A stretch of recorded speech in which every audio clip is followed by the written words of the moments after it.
Yo tout le monde, c'est l'Espanade et aujourd'hui on se retrouve pour une nouvelle vidéo. Alors aujourd'hui ça va être la War 2. Donc je vais pas vous faire comme la War 1. Donc à la War 1 j'avais un peu raconté ma vie. Là on va bien retourner aux explications des gameplays GA. Donc vous pouvez voir du coup vu que je suis en train de monter de niveau. Donc là pour tout vous dire, même en War 3 on va jouer contre une alliance qui est rareté 1. Donc on est proche de la rareté 1 qui est la rareté niveau maximum dans le jeu. Et bien je mets beaucoup plus de boosts, des boosts bien plus lourds, car ici, chaque KO compte. Donc, pour vous donner une idée, à la fin de cette war-ci, nous, on avait fait que 9 KO dans notre équipe, et l'objectif, c'est même d'essayer d'en faire encore moins que 9. Donc voilà, il faut vraiment bien booster pour chaque combat, histoire d'éviter les KO. Donc ici, je vais me retrouver avec Mr. F, Colossus et Omega Red. Donc mon Mr. F, on va commencer sur le Iron Man Infinity War, donc en T1, en début de map, sur la L7. Donc il va avoir une borne toute simple, quand il me tape dans ma garde, il gagne du pouvoir. Rien de bien compliqué, ce Iron Man. Avec Mister Fantastique. Donc tout simplement, on va vouloir monter assez rapidement en SP2. Ici, je n'ai pas mis de boost de Stars P1 car malheureusement, les boosts de Stars P1, ils ne courent pas les rues. Et vu que j'utilise beaucoup de personnages qui en ont besoin, eh bien j'essaye d'un peu les rationner, entre guillemets. Car avec Mr. F, comme je vous ai dit, c'est beaucoup mieux avec un boost de Stars P1.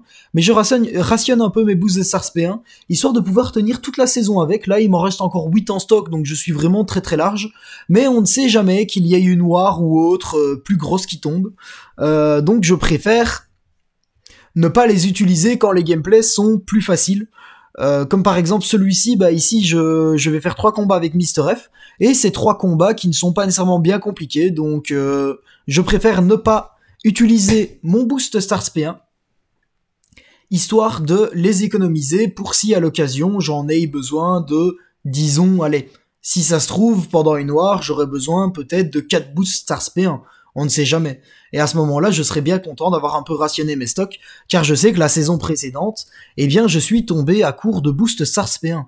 Et du coup, pour éviter de retomber à court de boost Stars P1, eh bien, j'essaye de les rationner un peu, car la saison passée, après, je m'étais retrouvé avec quelques gros fights, dans lesquels je ne pouvais pas mettre ce boost. Et ici, c'est vraiment des petites fights tout nuls, qui se font vraiment tout facilement, donc je décide de ne pas en mettre. Par contre, sur ce Dormammu, je vous conseille vivement de mettre un boost d'indestructible lorsque vous y allez avec Mr. F. J'ai complètement oublié. My bad, j'ai complètement oublié le boost d'indestructible, ce qui va directement rendre le combat un peu plus compliqué. Car avec le boost d'indestructible, en fait, l'avantage c'est que je vais pouvoir le push au SP3 3 fois très facilement, sans trop de soucis. Et là, je ne l'ai pas mis. Du coup, je vais être obligé de me focus, quitte à me prendre parfois un peu de dégène, pour pouvoir ne pas me prendre de SP3, parce que du coup je ne l'ai pas, le boost indestructible, et ça va quand même bien se passer, mais c'est quand même beaucoup plus sécurisé avec un boost indestructible. Donc si jamais vous refaites ce combat-ci avec Mr. F ou avec un autre perso, les persos sur cette borne-là qui n'ont pas de SP3 qui infligent des debuffs auxquels vous n'êtes pas ému, des bursts de dégâts d'énergie, ou encore des étourdissements, ou etc. Comme Dormammu, par exemple, il n'inflige rien. Donc, son SP3, il va juste vous faire des dégâts, et il ne va pas y avoir d'autres effets qui vont vous handicaper sur son SP3. Donc, ça veut dire que vous pouvez prendre le SP3. Et dans ce cas-là, il est préférable sur cette borne de mettre le boost d'invulnérabilité pour pouvoir tanker le SP3 et être plus sécurisé, et ne pas être obligé de faire cracher l'SP à l'adversaire nécessairement, sachant que le boost d'invulnérabilité vous permet de tank 3 SP3. Pour ceux qui ne connaissent pas la borne, elle augmente en rareté 3 et en dessous de 50% le gain de pouvoir de l'adversaire, et ici en rareté 2 et 1 c'est même à 100%, et il y a aussi Brute Force, et c'est ça le problème, c'est que Brute Force c'est, si on n'a pas tapé l'adversaire pendant 6 secondes, on va subir une dégénérescence. Et du coup, on veut pouvoir taper l'adversaire activement. Et le fait que celui-ci gagne beaucoup de pouvoir et qu'on veut garder un rythme actif dans le fight, si jamais à un moment donné il ne veut pas lancer son SP, eh bien on a deux choix. Soit on a un boost d'indestructible et on prend son SP3, soit on n'a pas de boost d'indestructible et à ce moment-là on va prendre la dégénération. Donc voilà, je continue ici, le petit longshot mini-boss 22, Mister F qui passe très bien le mini-boss 22, je vous avais déjà expliqué du coup dans la vidéo d'hors-saison que j'ai faite juste avant, parce que celui-ci a la borne d'attaque de bloc... celui-ci fait partie des hors-la-loi, un truc du genre, je sais pas comment le jeu appelle ça, mais en bref, des persos qui, en GA, peuvent avoir la borne d'attaque globale, qui leur permet de ne pas gagner de buff. Donc étant donné que Mister F ne gagne pas de buff, eh bien la borne 22, elle va avoir une borne en très bref, qui va faire en sorte qu'à chaque fois qu'on va gagner un buff, il va nous purger le buff et il va gagner du pouvoir. Mais vu que je ne gagne pas de buff, mon adversaire, il ne peut pas les purger, donc il ne peut pas gagner de pouvoir. Et à partir de ce moment-là, il faut juste faire attention quand l'adversaire descend en dessous de 50% d'HP, parce qu'il va avoir un gain de pouvoir de 30% d'une barre de pouvoir, je pense, un truc du genre. Mais à part ça, il n'y a vraiment rien de spécial du coup sur cette borne. Donc ça se fait vraiment tout seul, sachant que Mister F passe très très bien tous les persos, particulièrement les mystiques. Donc voilà, le combat peut être un tout petit peu long, mais je trouve qu'un gros avantage avec Mister F, ce n'est clairement pas un perso avec lequel vous allez voir d'énormes dégâts, à moins que le combat dure longtemps. Mais en tout cas, les combats sont vraiment très très sécurisés, dû à la tankiness naturelle de Mister F. Le fait que ces debuffs réduisent le gain de pouvoir de l'adversaire, donc il va nous lancer moins de spé, donc on va avoir moins de danger des spé adverses de rater index, de devoir le provoquer, etc. Et également, il a un très haut pourcentage de chances de s'évader, Mister F, lorsqu'on n'utilise pas la maîtrise parade. Et ça, c'est très très pratique, étant donné que on va pouvoir, par exemple, si l'adversaire va nous frapper, il va peut-être nous mettre 2 coups, puis on va s'évader. Et du coup, on ne se prendra pas un combo complet. Bon, ici, je vais avoir 2 fights très très compliqués.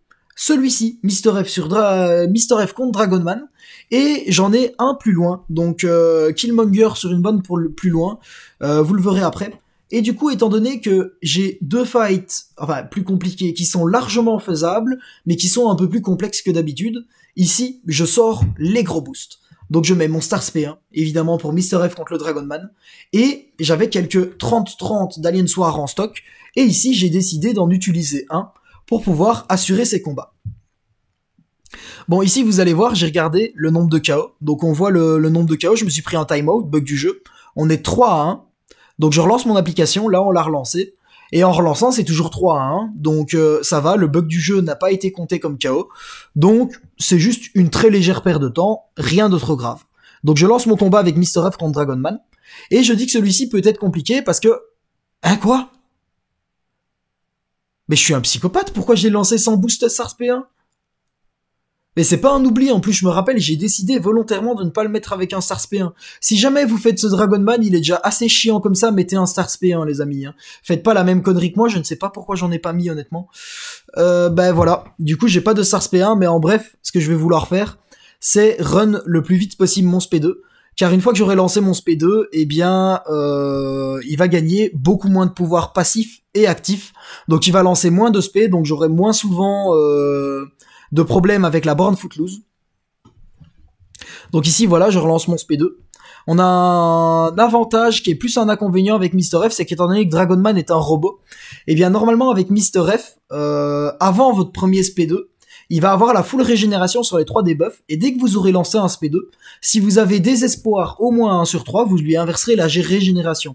Et c'est pour ça qu'en Alien Soir, vous voyez toujours des chiffres rouges avec l'ennemi qui font, eh bien je lui inverse la régénération de mon adversaire sur 3 ou voire 4 debuffs.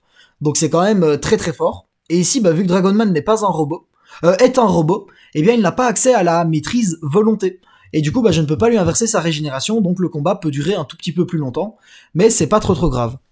Donc ici, je lance mon SP2 un tout petit peu trop tôt, et là je perds mes 2 debuffs et je me dis, bon, c'est pas grave, t'es full vie, le Dragonman est presque mort, y a aucun souci, on a toujours le fight en main, surtout qu'il a la faiblesse P2 d'actif sur lui, mais au niveau maximum, donc tous mes gains de pouvoir sont augmentés de 50%.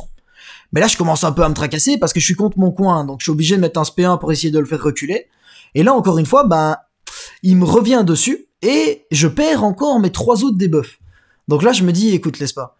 Il a 18% d'HP, il faut que tu lui mettes un all-in. Il va commencer à gagner trop de pouvoir et s'il lance un SP3, il va devenir irrésistible, imbloquable, je vais être contre mon mur et je vais probablement mourir. Donc, étant donné que j'ai assassin, je pense à 4 sur 5 pour l'instant dans mes maîtrises, je tape très très fort quand il est en dessous de 18% d'HP. Et du coup, j'ai lancé un bon gros all-in sur Dragonman. Et cet all-in est passé, le fight s'est très bien passé, je termine full vie. Et je suis donc très satisfait des 4 fights de Mr. F que je viens de faire, étant donné que ceux-ci se sont très bien passés, mais également, ils ne m'ont coûté que 3000, enfin une potion de 3000 de heal. Et du coup, bah, j'essaye d'user le moins de heal possible en Alliance War, au vu du prix des heals de nos jours. Et je suis assez content, car là, je n'en ai vraiment pas utilisé beaucoup. Après, on se retrouve en L5T2. Je suis contre Thor Ragnarok. Alors, j'avais vu une vidéo de Legacy, sur une très très vieille vidéo, où il avait intercepté Thor Ragnarok avec un spé. Donc, c'est quoi la spécificité? Ça va faire en sorte Thor Ragnarok, en fait, il a 40% de chance d'activer blocage auto lorsque tu l'interceptes. Sauf contre les super pouvoirs. Donc dans l'idée que j'avais, c'était j'intercepte Thor Rag avec un spé, et étant donné que je l'ai intercepté avec un spé, eh bien je vais pas prendre l'autobloc et faire tomber la protection. Je lui ai mis le premier spé 1 qui était clairement une interception. Ça n'a pas été compté comme interception, donc je me suis dit, écoute, tant pis, lance des SP2, le fight durera un peu plus longtemps. J'étais littéralement un Colossus avec des boosts plus 45% de dégâts d'attaque, plus 50% d'HP, et avec le full set de boost mutant, donc plus 200% mutant, plus 12% de dégâts d'SP mutant. Donc honnêtement, ce combat, même sans interception, allez, ça dégage. J'aurais dû directement commencer par le SP2, très honnêtement. Et on continue par Kitty, qui est également très compliqué à intercepter. Donc on s'amuse bien sur la L5, mais en soi, je ne vais pas nécessairement conseiller ces positionnements, parce que sur la L5, un champion qui est compliqué, c'est pas nécessairement un champion qui est compliqué à intercepter, en fait. Parce que ici, Thor Ragnarok, il est compliqué à intercepter. Il suffit de faire un long combat. Thor Ragnarok, c'est une chèvre en défense. Donc on fait un combat un peu long, et à la fin, il finira par mourir, de toute façon. Donc, c'est ce que j'ai fait, c'est passé. Et de même pour Kitty Pryde, bah si on a le bon compte, que ce soit Colossus, Torch Nova, etc., bah c'est la même. On peut faire un combat un peu long, il y a des boards qui sont bien mieux pour Kitty Pryde que celle-ci. Donc ici, bah, je lance mon combat, tranquillou. Ici, je monte directement en SP2, je ne me fais pas chier à essayer de mettre des SP1 comme contre Thorrag. Et j'y vais, je pars normalement en 2, voire 3 SP2, elle devrait être morte. Surtout qu'elle est très gentille avec moi, elle lance beaucoup de SP1, et ça m'aide beaucoup. Ici, j'avais envie de repari la Kitty Pryde pour pouvoir lui lancer un SP2 avec la Fury. J'ai complètement raté ma repari, ça m'arrive pas très souvent. Mais voilà, ici ça m'est arrivé, donc je me suis pris quelques coups en garde, ce sera une potion. Dommage, mais voilà. Et là, on arrive sur le fight. Donc c'était pour Dragonman et pour ce fight-ci, les raisons de pourquoi j'avais mis des plus gros boosts. Donc je me retrouve sur Killmonger, sur la borne interception, avec Colossus. Pourquoi est-ce que j'ai pris Colossus pour ce Killmonger? Déjà, premièrement, on peut un peu regarder les IP du perso, on savait très très bien que ce Killmonger n'était pas très très haut de sig. Et là, du coup, j'ai un gameplay. De base, je dois intercepter ce Killmonger, mais étant donné que j'ai joué mon gameplay contre Kitty très safe et Thor Ragnarok très safe, je suis dans un mood safe, quoi. Et du coup, je sens pas du tout de mettre une interception, donc j'ai essayé au début du combat, elle a pas voulu passer, et je me suis dit, tu sais quoi, laisse pas, joue le combat sans interception, mais joue safe, joue tranquille le combat, chill, de toute façon c'est comme ça qu'on va faire avec Killmonger, quand il a son armure qui renvoie les dégâts d'active, on veut le taper le moins possible, voire pas du tout, parce que ici je n'ai pas un champion qui peut contourner sa réverbération, et joue sans interception, ton colo il est 6R4, il est full boosté, ça se passera très très bien. Le combat sera juste un peu long. Donc bah voilà, tranquillement, on s'occupe du Killmonger. Là par exemple son armure de vibranium est tombée, donc je peux en profiter pour le taper. Là par exemple, bah, elle va remonter, je suis obligé de mettre un coup pour l'activer, et maintenant je ne le taperai plus. Les seuls moments où je peux le taper pendant son armure de vibranium, c'est après son SP2. Car après son SP2, il va gagner 3 charges d'indestructible, ce qui veut dire que je ne vais pas lui faire de dégâts. Et l'armure de vibranium de Killmonger va renvoyer une partie des dégâts que vous lui faites. Donc si votre coup ne fait pas de dégâts dû à la protection qu'il a de son SP2, donc ici les 3 charges qu'on voit, bah il ne vous renvoie pas de dégâts. Donc sur ces coups-là, je peux le taper tranquillement.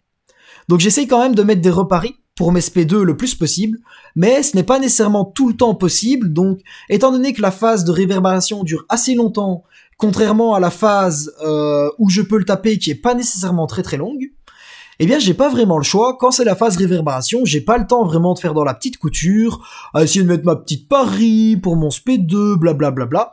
Donc voilà, mon SP2, je le lance. Si j'ai l'occasion d'avoir ma furie, je la prends. Si je ne l'ai pas, c'est pas grave. Donc voilà, le combat de Killmonger s'est très très bien passé. Et là, on va se retrouver sur un fight qui, sur le papier, et j'ai déjà tué des Mangog partout sur la map GA. Je les ai tous ratio. J'ai déjà tué plein de monde, des Doom, des Mojo, etc. avec Mr. F sur la borne où Mangog est actuellement. Mais je n'ai jamais tué de Mangog là. Mais pour moi, Mr. F est un des meilleurs contres à Mangog, si pas le meilleur. Et pourquoi donc? Car Mangog, dans son kit, il est écrit que il va gagner moins de pouvoir. Donc le pouvoir défensif de Mangog va être diminué parce qu'il va avoir un gain de pouvoir passif. Donc je pense, si les chiffres sont justes de mémoire, il gagne genre 60% d'une barre de pouvoir tous les X temps, plus 40% de pouvoir défensif.